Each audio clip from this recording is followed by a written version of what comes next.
माधवदास जी इतने बड़े भक्त थे कि पूरे जगन्नाथपुरी में वो जहां से निकलते थे सब लोग उनका गुणगान गाते थे, सब लोग उनको प्रणाम करते थे, बोले जय हो, श्री माधवदास जी को प्रणाम करते थे। माधवदास जी को ये चीज बड़ी दुखी लगती थी। भक्त को कभी भी सम्मान सुनने की इच्छा नहीं होनी चाहिए। तो श्री माधवदास जी ने विचार किया, क्या करूं, सबसे दूर हो जाऊं थोड़ा, इतना सम्मान क्यों दे रहे हैं ठाकुर जी। तो श्री माधवदास जी ने, जहां वो नियमित रूप से प्रसाद पाने जाते थे, वहां के लोग रोज नया नया श्रृंगार करके पूरे घर को सजाते, रोज बंगले बनाते, रोज नई नई तरीके से माधवदास जी का स्वागत करते।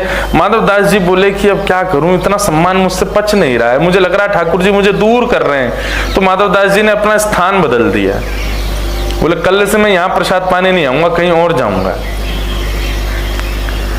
तो माधवदास जी ने एक घर खोजा, और वो घर कैसा था, बोले गलियों में घूम रहे थे जगन्नाथपुरी में, तभी एक गली में पहुंचे तो वहां एक बूढ़ी माता, बड़ी चिड़ोकली मैया और बड़ी तेज तर्रार मैया, कभी पड़ोसियों को मारे, कभी किसी को गाली देवे, कभी किसी से उल्टा सीधा बोल दे, और पूरा मोहल्ला उससे डरता था।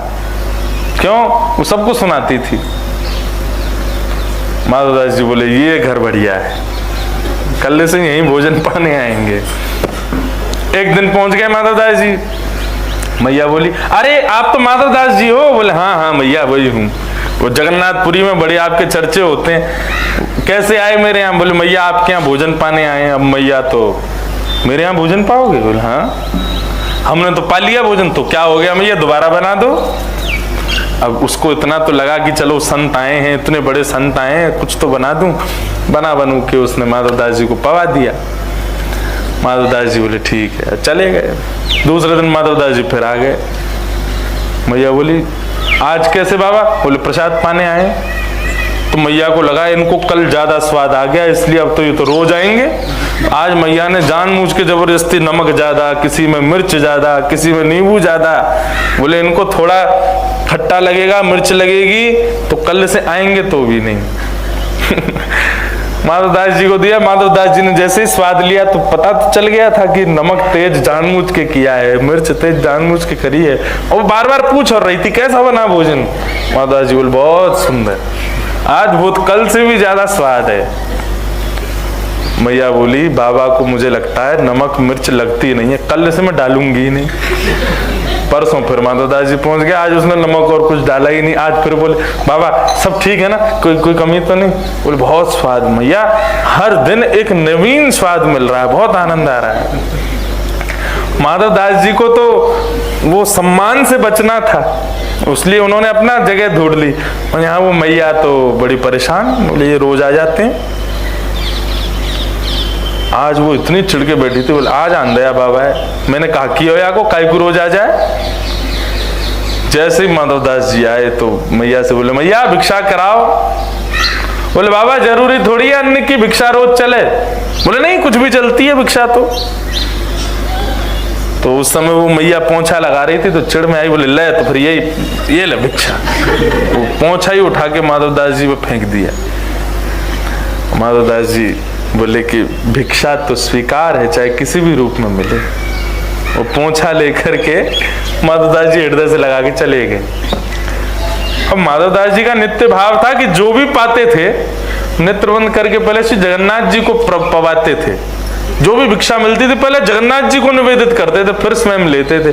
अब आज तो पोंछा मिला है, वो कैसे दें जगन्नाथ जी को? माधवदास जी ने मन में विचार किया, बोले आज तो पोंछा मिला है ठाकुर जी, ये कैसे दूं आपको? तुरंत गए माधवदास जी, तेज धूप में पोंछा सुखा दिया। जैसे ही वो सूखा तो उसको उसके सारे रोए जो थे उनको निकाल दिया, सारे धागों को निकाल के हाथ से उसकी बत्ती बनाई, घी में डाल करके जगन्नाथ जी की आरती कर दी। जगन्नाथ जी के नेत्र सजल हो गए। ऐसा वर्णन आता है माधवदास जी के चरित्र में कि जब श्री माधवदास जी जगन्नाथ जी के मंदिर में जाते थे ना, तो ब्रह्म वेदी पर बैठे हुए श्री जगन्नाथ जी ऐसे झूमते थे, मेरा माधव आ गया। माधवदास जी ठाकुर जी के समीप गए, ठाकुर जी से बोले राजी हो ठाकुर जी? जगन्नाथ जी बोले खूब प्रसन्न है। प्रसाद भोग बढ़िया आरोग्य रहे हैं आप? बोले बहुत आनंद में। माधव दास जी बोले, ठाकुर जी मेरी एक इच्छा हो रही है। बोले क्या? बोले कि मैं वृंदावन जा रहा हूं आपकी लीला भूमि का दर्शन करने। जैसे ही सुना माधव दास जी वृंदावन जा रहे हैं, अब ठाकुर जी सोचें कि मैं प्रसन्न हूं कि दुखी हूं। ठाकुर जी मौन हो गए, कुछ नहीं बोले। माधव दास जी बोले, आप कुछ कहेंगे नहीं, हम वृंदावन जा रहे हैं। जगन्नाथ जी बोले, क्या कहूं, स्थान ऐसा है कि मैं तुमको रोक नहीं सकता जाने से, लेकिन मन कह रहा है कि तुम्हारे बिना रहूंगा कैसे, मेरा मन कैसे लगेगा। माधवदास, हम तो रोज तुम्हारे लिए यहाँ सज के तैयार होते हैं, ये भले ही सब लोग दर्शन करते हो, लेकिन मेरे को प्रतीक्षा तुम्हारी रहती है कि तुम आ रहे होंगे और तुम वृंदावन चले जाओगे। और उस समय इतने साधन थोड़ी थे कि फ्लाइट पकड़े सीधे पहुंच गए, आ गए, दर्शन करके वापस एक दिन में। पहुंचने में ही महीनों लगेंगे, फिर तुम वहां रुकोगे, दर्शन करोगे, फिर लौटोगे, कितने दिन में आओगे? 6 महीना तो लग जाएंगे तुमको। हम कैसे रहेंगे तुम्हारे बिना? माधव, तुम्हारे बिना कैसे रहेंगे हम? हमारा मन ही नहीं लगेगा। माधव दास जी बोले, तो फिर अब बताओ क्या करें? फिर वृंदावन नहीं जाएं? बोले नहीं, ऐसा भी नहीं चाहते कि तुम वृंदावन नहीं जाओ, वृंदावन तो जाना ही चाहिए। बोले आप ही बताओ निदान क्या करें। जगन्नाथ जी बोले, हमको ले चलो संग में, तुम्हारे संग रहेंगे तो वृंदावन भी चलेंगे, प्रसाद भी पालेंगे। माधव दास जी ऐसे बोले, असंभव है, आपको कैसे ले जाऊंगा? 2 कारण हैं आपको ना ले जाने के। ठाकुर जी बोले, क्या? बोले पहला कारण तो आप इतने भारी हो, हम अकेले तो आपको ऐसे नहीं कि चढ़ाए कंधा पे ले गए। दूसरा, आपको इतनी भूख लगती है, मैं दिन भर देखता हूं 7 बार आप भोजन करते हो। तो जगन्नाथ जी बोले, हम हल्के हो जाएंगे, और रही बात भूख की तो हम भूखे रह लेंगे, व्रत कर लेंगे। वृंदावन जाने के लिए व्रत करना पड़े तो मंजूर है, लेकिन वृंदावन ले चलो। माधव दास जी बोले, पूरी जगन्नाथपुरी मेरे पीछे भागेगी, ये पंडा पुजारी सब जान से मार देंगे अगर मैं आपको ले गया तो। अब ठाकुर जी यहीं बैठे रहो, बहुत भक्तों को विरह देते हो, 6 महीना आप भी विरह सा हो। अब जगन्नाथ जी की आंखों में मोटे मोटे अश्रुबिंद आ गए, मेरा माधव जा रहा है मुझे छोड़ के। जगन्नाथ जी को समझा रहे माधव दास जी जैसे कोई बालक को समझाता है, अरे मैं आ जाऊंगा, रो मत आप, मैं अभी आ जाऊंगा। सोचो कैसी भक्ति माधव दास की। उसके मंदिर से निकलने पर श्री जगन्नाथ जी विरहातुर हो रहे हैं। बार बार माधव दास जी से कहें कि मत जाओ, अरे रास्ता बड़ा दुर्गम है, रास्ते में तुमको बड़ी आदि व्याधि हो जाएंगी, ऐसे हो जाएगा, लेकिन चाहते भी हैं कि वृंदावन जाए। और 6 महीना का अवकाश दे करके माधव दास जी चले गए। उस दिन जगन्नाथपुरी में घनघोर बारिश हुई, मानो जगन्नाथ जी रो रहे हैं, मेरा माधव जा रहा है। माधव दास जी अकिंचन थे बिल्कुल, ज्यादा भूख प्यास भोजन इसकी उनको ज्यादा जरूरत नहीं। जगन्नाथ जी का दर्शन ही उनका भोजन था, बिना दर्शन के भोजन नहीं सुहाता था। चित्त में श्री जगन्नाथ जी बैठे हैं, वृंदावन की यात्रा पर जा रहे हैं। एक दिन व्यतीत हो गया, चलते चलते दूसरा दिन व्यतीत हो गया। रात्रि में किसी गांव में जाकर के किसी वृक्ष के नीचे सो जाते। वृंदावन की यात्रा चल रही है। तीसरा दिन प्रारंभ हुआ। श्री माधव दास जी 1 सप्ताह भी जल पी करके रह लेते थे, उनको भूख ज्यादा लगती नहीं थी। लेकिन आज तीसरा दिन ही प्रारंभ हुआ और सुबह उठते ही माधव दास जी ने जैसे स्नान किया, स्नान करते ही उनको भूख लगने लगी। इतनी जोर की भूख लगी महाराज की अब तो वो व्याकुल हो गए। माधव दास जी मन में विचार करें कि इतनी व्याकुलता मुझे संपूर्ण जीवन में नहीं हुई, मुझे इतनी व्याकुलता क्यों हो रही है, मुझे इतनी भूख क्यों लग रही है, मुझे इतने अन्न की प्यास क्यों लग रही है। फल ढूंढने लगे, नहीं फल मिले तो व्याकुल हो गए, कहां जाऊं क्या खाऊं। तब ये गांव दिखाई दिया। माधव दास जी दौड़ करके गए और किसी का गेट खटखटाने लगे। एक बुजुर्ग मैया बाहर आई, बोले मैया मैं आपके आगे हाथ जोड़ रहा हूं, मुझे आप कैसे भी करके कुछ पवा दीजिए, मुझे बहुत तेज भूख लगी है। अरे बाबा ने डटो बिराजो, बोले अब रुकने का समय नहीं है, कच्चे चावल बन जाए, रूखी रोटी दो, कुछ भी दो, और कुछ नहीं तो आटा ही दे दो, मैं खा लूंगा, मेरा पेट भर जाए। इतनी व्याकुलता। मैया ने रोटी सब्जी आदि सब पात्र में रख करके माधव दास जी को दी। माधव दास जी तो ना देखें कि कैसे क्या खाना है, बस खाते जा रहे हैं, खाते जा रहे हैं। सामने बुजुर्ग मैया आकर के बैठ गई, बोले बाबा ने आराम थे, ने धीरे थे, अरे भैया गले में अटक जाएगा, ने प्रेम ते पाओ। और अकेले अकेले पाए जा रहे हो, इतना सारो खाए जाओ, बगल में नेक्स्ट सो सांवरो सो बालक बैठो, या तो खवाओ। माधवदास जी बोले कौन बालक बैठा है? बोले आपके बगल में देखो कितनो प्यारो सो बालक बैठो है, बेचारो ऐसे टुकुर टुकुर आपकी थाली की ओर देख रहा, उसको क्यों नहीं पवा रहे हो? और माधवदास जी के साथ कोई नहीं था।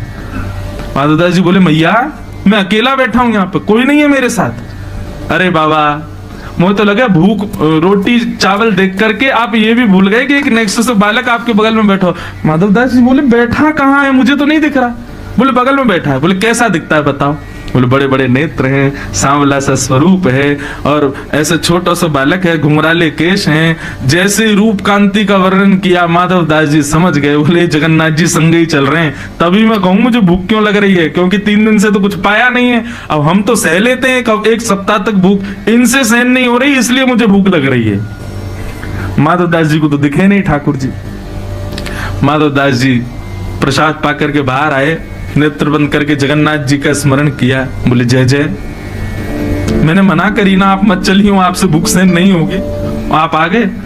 बोले कि अब हमारा विग्रह जगन्नाथ जी में बैठा है, लेकिन आत्मा से तो प्राण से तो हम आपके संगी वृंदावन जा रहे हैं। और निश्चित मानो माधवदास, जब कोई जगन्नाथपुरी से वृंदावन जाता है ना, तो मैं एक क्षण के लिए उसके संगी जाता हूं, फिर आ जाता हूं वापस। लेकिन एक बार को कोई वृंदावन जाए तो मुझे इतनी रुचि लगती है कि मैं उसके संगी जाता हूं।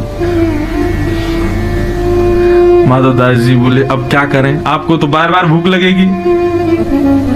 अब तो यही हो गया कि माधवदास जी दिन में 8 बार भोजन कर करके पहुंचे वृंदावन। क्यों? ठाकुर जी संग चल रहे।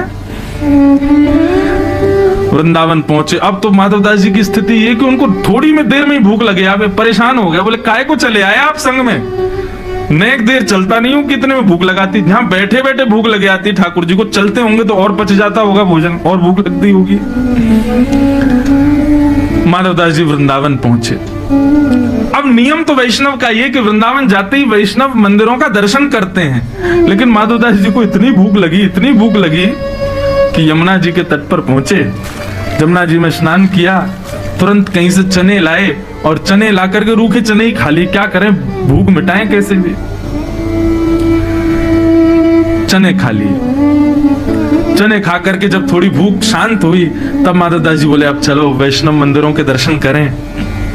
वृंदावन में विचरण करते हुए श्री वृंदावन बिहारी लाल के दर्शन करने के लिए जैसे ही निधिवन राज पहुंचे, निधिवन में कुंज बिहारी विराज रहे थे। स्वामी श्री हरिदास जी सेवा कर रहे थे। माधवदास जी दर्शनार्थियों में बैठे थे और अंदर बिहारी जी की सेवा चली थी। स्वामी श्री हरिदास जी सेवा करते करते अंदर से बाहर आए और दर्शनार्थियों बोले भैया तुम में से माधवदास कौन है? माधवदास जी बोले इनको मेरा नाम कैसे पता है? माधवदास जी बोले भैया हम हैं। बोले तुम जगन्नाथपुरी से आए हो? बोले हाँ आया तो जगन्नाथ। आपको कैसे पता मेरा नाम? आपको कैसे पता मैं जगन्नाथ? मैं तो पहली बार वृंदावन आया हूँ। बोले अरे हमारे बिहारी जी ने तेरा नाम बताया है। माधवदास जी तो व्याकुल हो गए। बोले बिहारी जी भी जानते हैं मुझे? जगन्नाथ बिहारी जी में कोई अंतर थोड़ी, एक ही है। स्वामी श्री हरिदास जी बोले इतको आओ। माधवदास जी उठ करके गए, स्वामी जी के पास में जाकर के बैठे। स्वामी जी से बोले बताइए ना बिहारी जी को मेरा नाम कैसे पता, उनको कैसे पता मैं जगन्नाथपुरी से आया हूँ? तो बताए एक ही तो है जगन्नाथ जी और वो। तो माधवदास जी बोले क्या बोला बिहारी जी ने?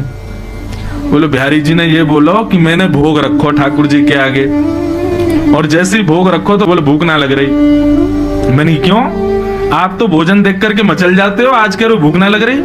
बोले अरे कहा करूं, माधवदास आया हो, मैंने मुझको रूखा चने खवा दिए हैं, और रूखे चने खावे तो मेरा पूरा गलो सूख गया, मेरा पेट भर गया। रूखे चने ही मेरा पेट भर दिया आज माने।